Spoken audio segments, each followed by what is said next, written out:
자, 오늘 여러분과 함께 계속해서 사사기의 말씀을 가지고 함께 은혜를 나누겠습니다. 사사기 3장의 말씀을 함께 나누겠는데요. 역시 좀 저희가 이제 매일 성경을 가지고 이제 이렇게 말씀을 묵상하는 가운데 주일날 본문의 말씀을 제가 이렇게 설교 본문으로 택해서 말씀을 나누다 보니까 이게 좀 이렇게 연결되지 않으신 분들은 딱 요 말씀만 들으시면 이해하기가 어려우십니다. 그래서 제가 꼭 한번 이 주일날에는 이 앞의 내용들을 간략하게 설명을 해드리고 오늘 본문의 말씀을 드려야 해요. 그래서 오늘 이 3장을 이해하시기 위해서는 앞에 무슨 내용이 있는가, 또 이 3장은 사사기 전체에서 어느 정도에 해당하는 부분인가를 한번 간략하게 좀 말씀을 드려야 될 것 같습니다.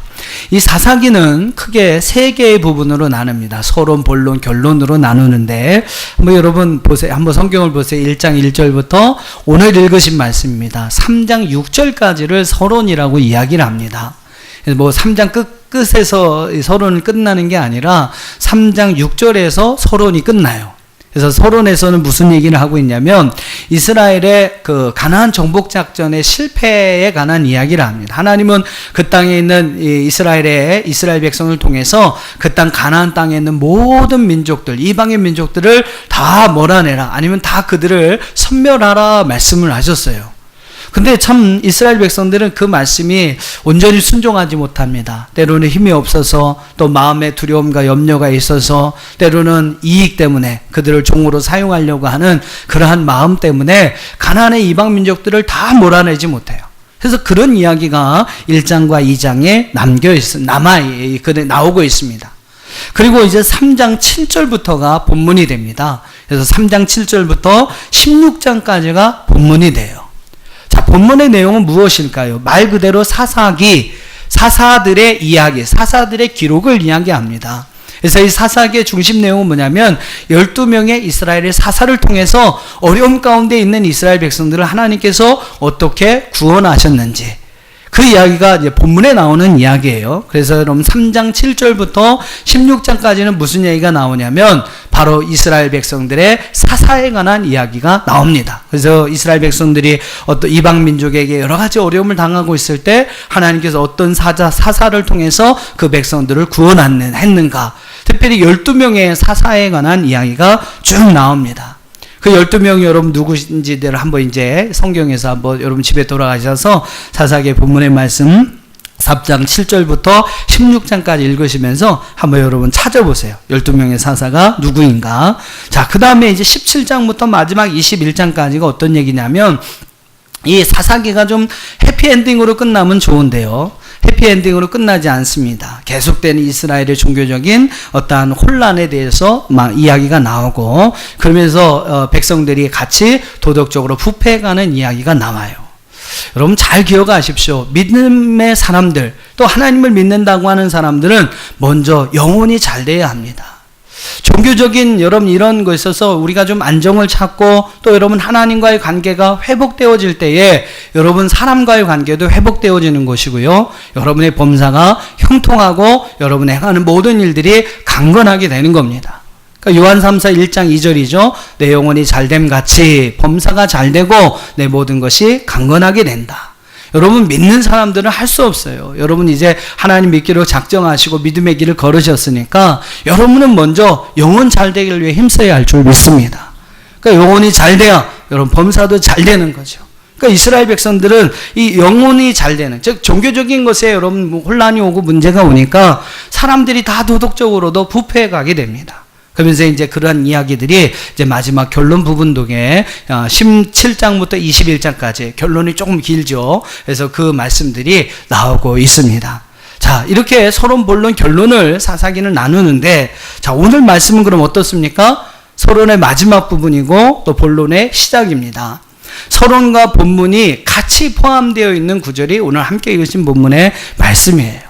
그래서 저는 서론과 본론의 경계점이다라고 오늘 본문의 말씀을 이야기하고 싶습니다. 그러니까 서론을 마무리하고 본론을 시작하는 경계점이 되는 부분이 오늘 본문의 말씀이다. 자, 오늘 사사기 3장 1절로 6절에서는 무슨 얘기 나오냐면 사사기 1장 2장이 하나의 정리되는, 결론이 되는 내용입니다. 하나님의 명령에 불순종한 이스라엘 백성들에게 하나님께서 어떻게 그들에 대해서 말씀하시는지, 왜 가나안 땅에 이방의 민족들이 남아 있어야 하는지, 그 이유에 대해서 하나님은 두 가지로 그들에게 설명하십니다. 그 이야기가 1절부터 6절 속에 나오게 되고요. 이제 7절부터는 본문이죠. 7절부터는 본문, 뭐에 관한 얘기가 나와야 되겠어요? 본문에서는 사사에 관한 이야기가 나와야 합니다. 그래서 이스라엘의 최초의 사사라고 하는 온넬에 관한 이야기가 7절부터 11절 말씀 속에 나오고 있습니다. 그래서 여러분 크게 이 두 부분으로 오늘 말씀을 나누어서 함께 은혜를 나누고자 합니다. 자, 먼저 1절부터 6절 말씀을 한번 보세요. 본문의 1절부터 6절 말씀은 특별히 3절 말씀을 한번 봐보세요. 3절 말씀에 보면 이방 그 가나안 땅에 남아 있는 이방 민족들에 관한 내용이 나옵니다. 블레셋의 5 군주들, 또 가나안의 모든 족속들, 또 시돈 족속과 휘위 족속들, 그 이방 민족들을 하나님께서 왜 남겨두셨는가? 그 이유에 대해서 말씀을 하고 있어요. 사사기 1장과 2장의 여러분 내용을 보시면요, 왜 이방 민족들이 남아있는지 그 이유를 우리가 알 수 있습니다. 그 이유가 무엇이었냐면, 쉽게 얘기하면 이스라엘의 불순종이었어요. 하나님의 명령을 온전히 믿지 못하고 온전히 신뢰하지 못하고 하나님 명령에 불순종함으로 이방의 민족들이 아직까지 그 땅에 남아 있었습니다. 그러니까 이스라엘 편에서 여러분 생각하면 그들의 잘못이에요. 그들의 불순종 때문에 이와 같은 일들이 일어나게 됩니다. 근데 여러분, 하나님 편에서 보면요, 하나님은 또 다른 계획을 가지고 계셨다라는 거죠. 여러분, 하나님은 못하실 것이 없으신데, 그 하나님이 여러분 비록 이스라엘 백성들이 불순종하여서 그 땅에 아직 이방 민족이 남아 있습니다만, 하나님 못하실 것이 없으신 하나님이기 때문에 또 다른 방법, 그들을 완전히 몰아내기를 원하셨다면 또 다른 어떠한 방법을 통해서도 그들을 다 몰아내 주셨을 것입니다. 근데 여러분, 오늘 말씀에도 잘 기록되고 있습니다만 그들을 완전히 쫓아내지 않은 것도 그러한 하나님의 이유가 있었다라는 거예요. 하나님 입장에서 보면 두 가지 이유가 있었습니다. 가나안 땅에 아직까지 이방 민족을 남겨두신 이유가 있었는데, 그 첫 번째 이유가 무엇이었냐면 1절과 2절을 우리 한번 같이 읽어보겠습니다. 오늘 본문의 말씀 1절과 2절입니다. 시작.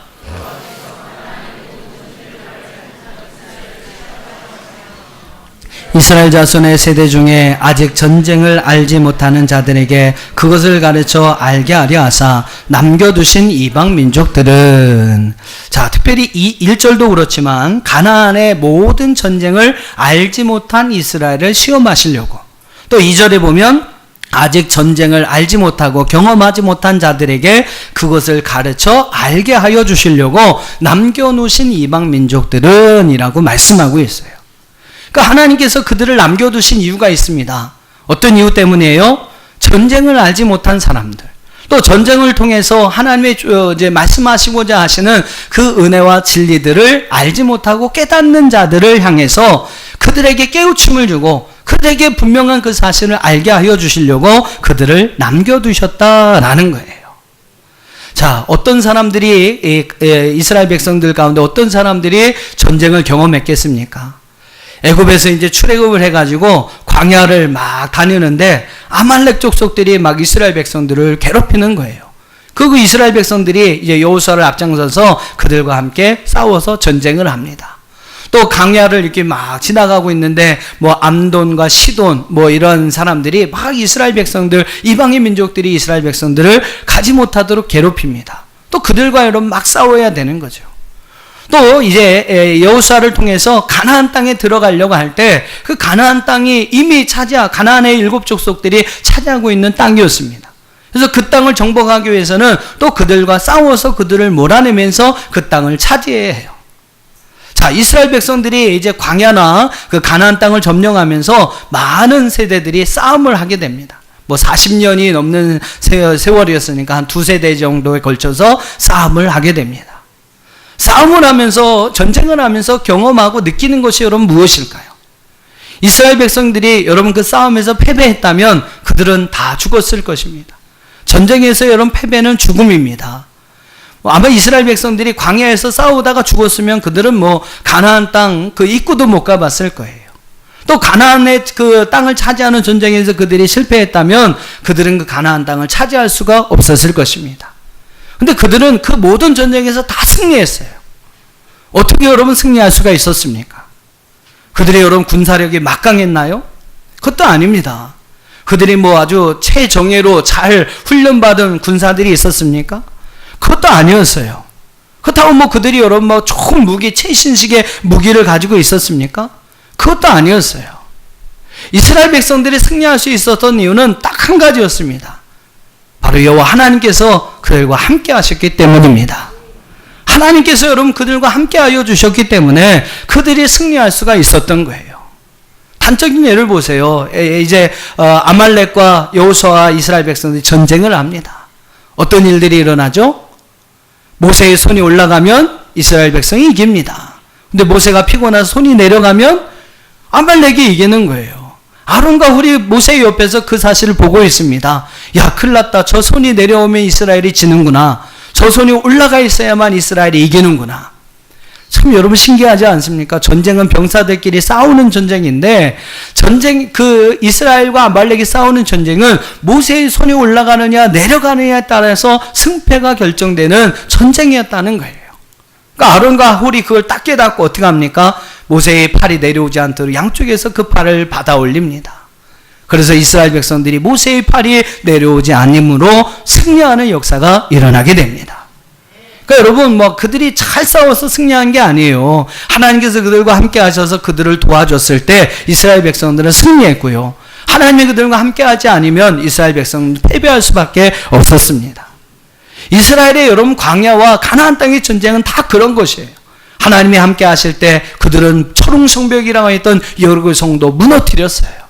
요단강도 여러분 가르고 그 가나안 땅을 지나가는 역사가 일어났습니다. 하나님이 함께 하시니까 야 이렇게 승리하는구나. 그들이 그 전쟁 가운데 경험한 것은 바로 그거예요. 야 하나님이 함께 있어야 전쟁을 승리하는구나. 하나님이 도와주셔야 우리가 이 전쟁에서 승리할 수 있구나. 이 전쟁이 바로 하나님께서 도와주셔서 하나님께서 놀라운 기적으로 함께 하셨기 때문에 우리가 승리할 수 있었던 거구나.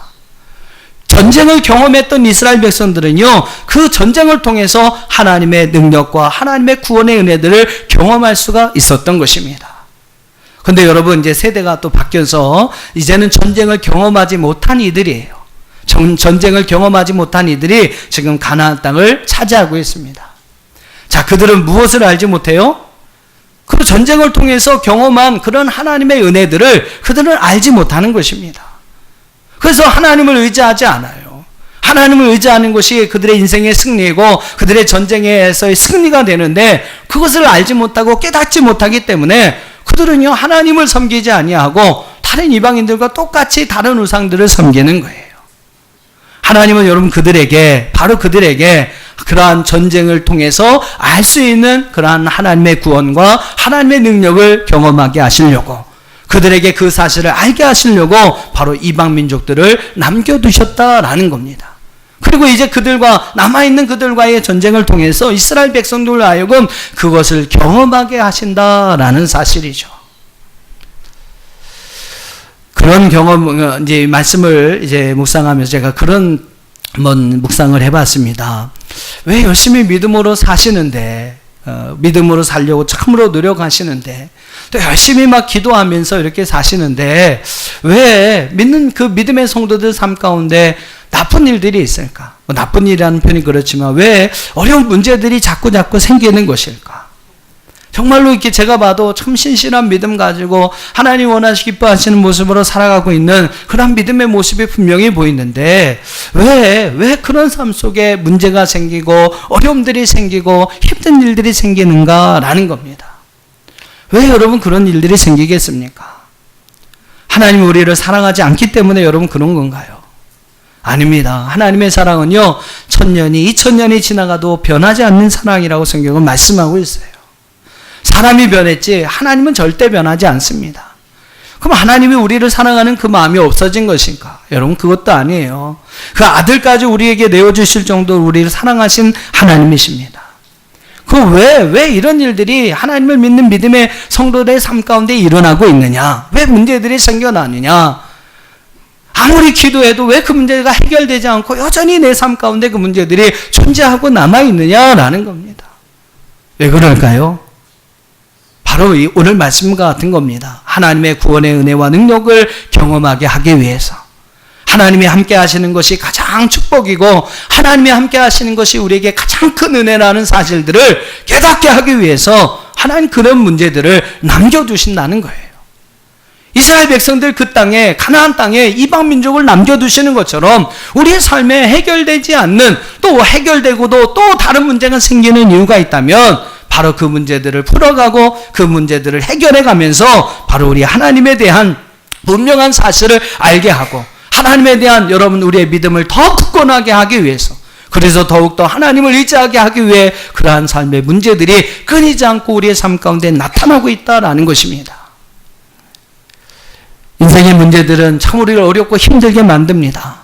하지만 여러분 중요한 것은요, 그런 문제들을 잘 해결해 갈 때, 하나하나 여러분 이겨갈 때에 우리에게 거기에서 믿음의 근력이 생겨나는 것이죠. 어떤 분은 믿음의 알통이다라고 이야기를 합니다. 그러니까 여러분 그런 문제들을 하나하나 해결해 가면서 오늘 우리의 믿음이 단단해지는 거예요. 우리의 믿음이 더 멋있는 믿음으로 믿음의 근력이 생겨나는 것입니다.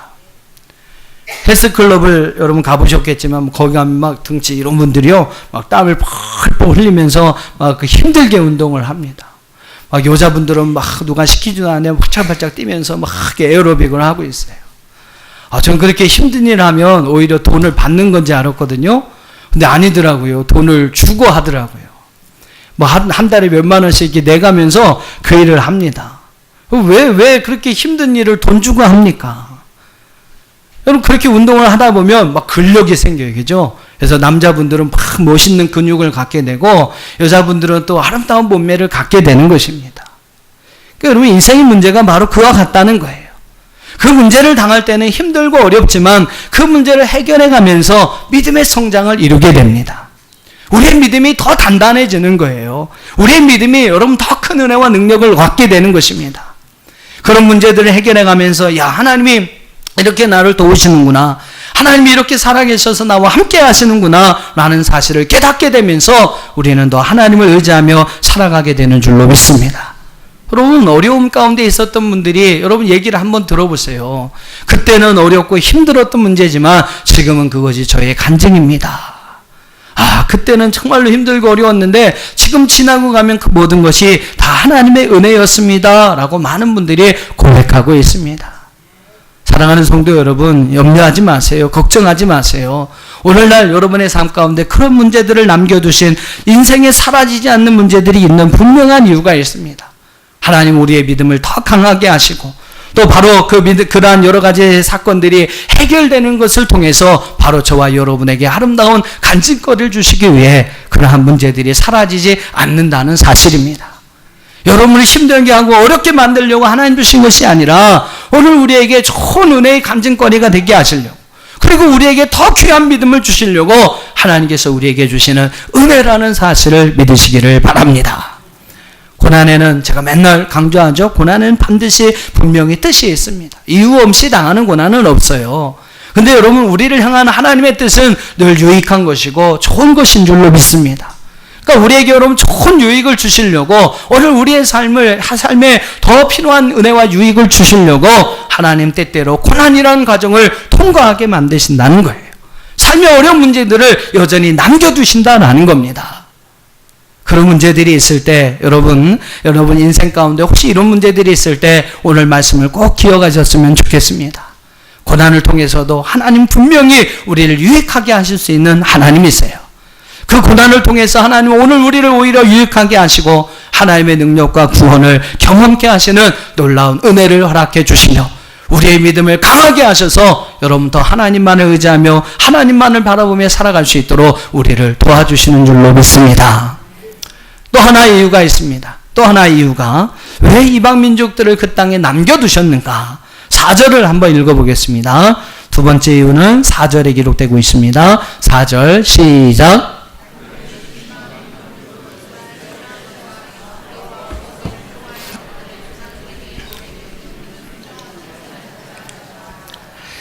4절의 말씀 보면 이방 민족들로 인하여 이스라엘을 시험하기 위해서다. 시험에서 뭐를 시험합니까? 이스라엘 백성들이 하나님이 주신 명령에 순종하며 살고 있는지를 시험하기 위해서 여러분 그들을 남겨주셨다라고 이야기를 합니다. 가나안 족속들과 함께 거하여 살면서도 하나님의 말씀을, 하나님의 명령을 지키며 살아갈 수 있는가? 여러분 그것을 시험하기 위해서 바로 이스라엘 백성들에게 그 가나안의 이방 민족들을 남겨두었다라고 이야기를 합니다. 학생들이 시험을 봅니다. 여러분 왜 시험을 봅니까? 왜 시험을 볼까요? 시험에 빠지게 하려고 시험을 봅니까? 아니죠. 그 시험을 통과하면 다음 단계로 올라가는 거예요. 그리고 여러분 그 시험의 어떤 이게 기준이 되는 그 점수를 통과하면요, 여러 가지 자격이 취득됩니다. 뭐 취업을 할 수 있는 기회가 생기고 또 그 어떠한 일을 할 수 있는 자격증을 획득하게 돼요. 시험의 목적은 분명합니다. 더 나은 단계로 나가게 하기 위해서. 또 오늘 우리에게 필요한 실력과 자격을 또한 자질을 갖추게 하기 위한 것이 바로 시험의 목적이라는 거죠. 요셉은 너무나 많은 시험을 당했습니다. 그렇게 여러분 하나님 앞에 신실하게 살았던 요셉인데 그 요셉이 너무나 많은 시험을 받아요. 형들에게 여러분 이제 팔려가지고 애굽의 종으로 떠나가게 됩니다. 그 사랑하는 아버지의 품을 떠나서 철모로는 이 요셉이요, 형들에게 팔림을 받아가지고 애굽의 노예로 팔려가게 돼요.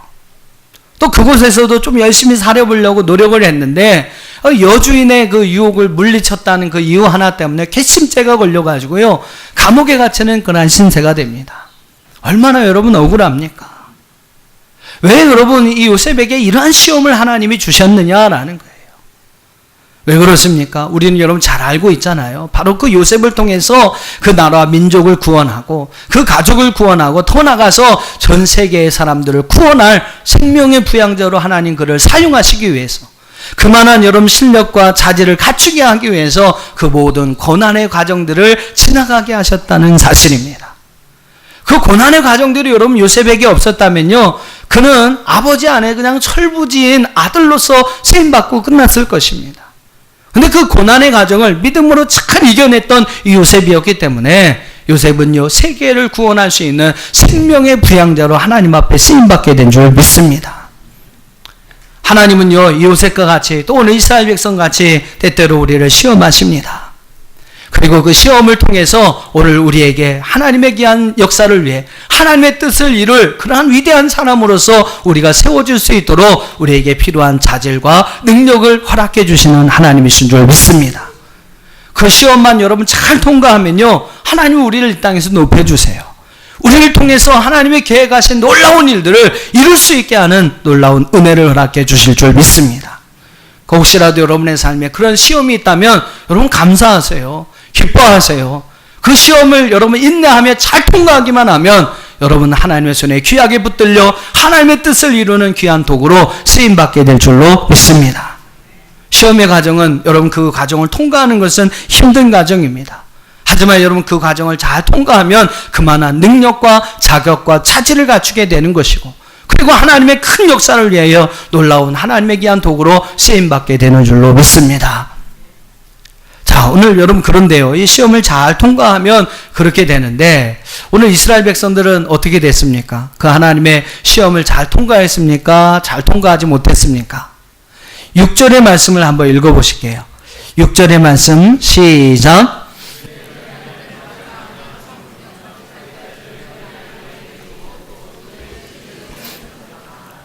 자, 아까도 4절에서 시험의 목적을 뭐라고 그랬습니까? 그 땅에서 하나님의 말씀과 명령을 잘 지키고 순종하는지를 알아보기 위해서 그와 같은 시험을 주신다고 그랬어요.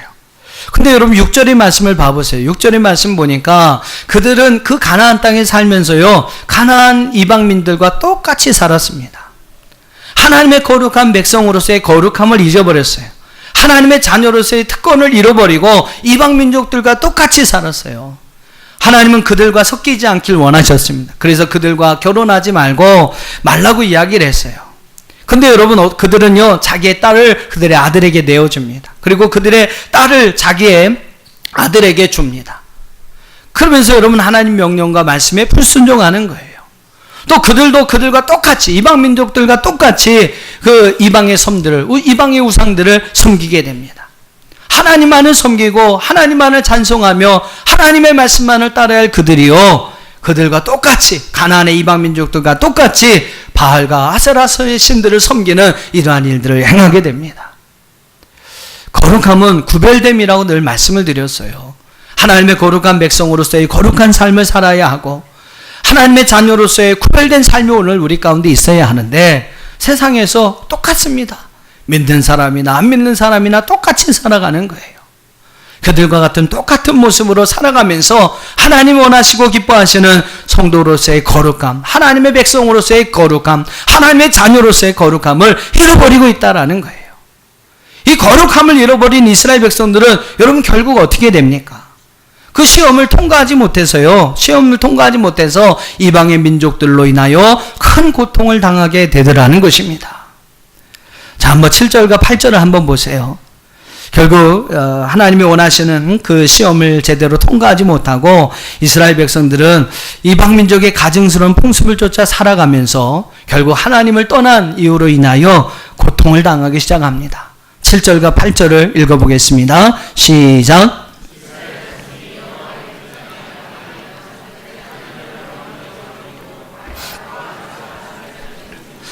여호와께서 이스라엘에게 진노하사 그들을 메소포타미아 왕 구산 리삼다임의 손에 팔았으므로 이스라엘 자손이 구산 리삼다임을 8년 동안 섬겼더니, 하나님께서 메소포타 왕을 통해서 8년 동안 이스라엘 백성들에게 고통을 당하게 하십니다. 무려 8년 동안 여러분 고통을 당하는데요, 참 그 기간 동안에 이스라엘 백성들이 하나님을 찾지 않았다는 거죠. 하나님께 여러분 부르짖지도 않았다라는 겁니다. 참 안타까운 이야기죠. 그런 고통을 당하면서도 하나님 앞에 회개하고 하나님 앞에 돌아오기만 하면, 하나님을 찾고 하나님을 구하기만 하면, 부르짖기만 하면 하나님께서 들으시고 응답하여 주실 텐데, 이스라엘 백성은 무려 8년 동안이나 여러분 고통을 당하면서 그 하나님을 찾지도 않고 하나님께 부르짖지도 않았다라는 것입니다. 이것이 바로 여러분 인간이 가진 영적인 여러분 무지함이고 영적인 불감증이고요, 바로 우리가 가진 똥고집입니다. 잘못된 고집이고 아집이라는 것이죠. 그냥 한 번만 하나님 앞에 회개하고 돌아오기만 하면 하나님께서 다 용서하시고 그들의 손에서부터 구원하여 주실 텐데, 이스라엘 백성은 그걸 못하는 거예요. 8년 동안 하나님을 찾지도 하나님을 부르짖지도 않습니다. 우리가 가지고 있는 여러분 아집 고집 아니겠습니까? 우리가 가지고 있는 우리의 어리석음이 아니겠습니까? 저희 두 딸을 이렇게 키워보다 보면 요즘은 이제 좀 크니까 이제 그런 게 다 없어졌는데, 예전에 어릴 때는요, 우리 큰애는 눈이 이게 좀 방울방울해서 겁이 많아요. 그래서 이 몽댕이를 이렇게 뭐 잘못된 일이 있어서 회초리를 딱 들으면 그냥 막 울기부터 시작해요. 아빠 미안해, 잘못했어, 뭐 별별 그러면서 딱 들으면 아예 이제 무릎 딱 꿇습니다. 잘못했다고. 예. 근데 우리 둘째는 이게 눈이 약간 이렇게 됐잖아요. 이렇게. 고집이 그때 있었어요. 꽤 고집이 있었어요. 그래서 걔는 몽댕이를 딱 들어도요, 입을 탁 다물고 이렇게 아무 소리 안 해. 너 잘못했어, 잘못 안 했어. 아무 소리 안 해요. 그럼 일로 와, 맞아야 되겠다. 탁 쳐. 잘못했어요, 잘못 안 했어요. 아무 말도 안 해요. 입을 탁 깨물고, 앞니를 탁 깨물고, 아무 말도 안 해요. 예. 그래서 제가 한번 딱 칩니다. 그래도 아무 말 안 하는 거예요. 예, 그래, 누가 이기나 보자. 한번 고집을 꺾어줘야 될까? 한 번 더, 이번에 조금 세게 딱 쳤어요. 그랬더니 이제 막 울면서, 아빠 미안해, 잘못했어요. 이제 그때 이제 다 풀린 거죠. 다 풀린 거. 그러면서 한 5대를 맞았어요. 얼마나 억울하겠어요. 저도 뭐 마음이 아프기도 하겠지만, 누나 한 대도 언니는 한 대도 안 맞은, 자기는 그 고집 때문에 이를 꽉 안 깨물고 이게 하는 게 때문에 그냥 5대를 그냥 얻어 맞은 거예요. 얼마나 어리석습니까? 얼마나 어리석어요. 그죠? 그냥 엄마 아빠 마음은 그냥 미안해 그러면 다 풀어지는 건데, 그걸 못하고 이를 아물다가 5대를 그냥 맞아버린 거죠. 그 어린아이의 모습을 보면서 한때 그런 생각을 했어요. 야, 하나님 앞에 내 모습이 아닌가? 오늘 이스라엘 백성들의 모습이 아닙니까? 오늘 하나님 앞에서 우리의 모습이 여러분 아닌가요? 그냥 8년까지 번딜 게 뭡니까? 그냥 1년만 지나고, 하나님 잘못했어요, 용서해 주세요. 그럼 하나님께 그들에게 구원의 은혜를 내려주실 텐데, 뭔 아집이 고집이 있는지, 아니 뭐가 있는지 모르겠지만 8년이나 그들은 하나님을 찾지 않고 하나님께 부르짖지 않았다는 겁니다. 빨리 깨닫는 것이 은혜인데, 빨리 여러분 돌아오는 사람이 지혜로운 사람인데, 또 빨리 하나님을 여러분 찾아야 그 사람이 하나님의 은혜를 누릴 수 있는데, 우리 여러분 그것을 빨리 깨닫지 못하는 거예요. 빨리 여러분 그것을 깨닫지 못해서 그렇게 어리석게 여러분 8년이라는 시간 동안 고통을 당하는 어리석은 삶을 살게 됩니다. 자, 9절을 보세요. 이제 8년이 지나니까 이제 이스라엘 백성이 더 이상 견딜 수 없었던 겁니다. 자, 9절 시작.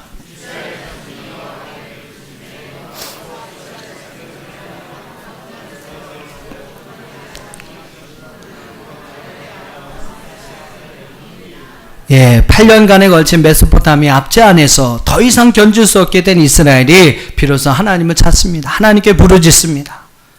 자, 부르짖는 이스라엘 백성들 향해서 하나님은 어떤 은혜를 주십니까? 그들에게 한 구원자, 바로 이게 사사입니다. 한 구원자를 그들에게 세워주셔서 그들을 구원하여 주십니다. 메소포타미아 왕의 그 손아귀에서 8년 동안 고통당했던 이스라엘 백성들을 하나님께서 건져 주시게 됩니다. 자, 그때 여러분 쓰임받은 사사가 누구입니까? 온니엘입니다. 10절에 보니까, 9절에 보면 갈렙의 아우 그나스의 아들 온니엘이다 라고 이야기를 합니다. 사사기에 나오는 최초의 사사, 사사기에 등장하는 최초의 사자 바로 온니엘이었어요. 자, 10절을 한번 읽어보겠습니다. 10절 시작.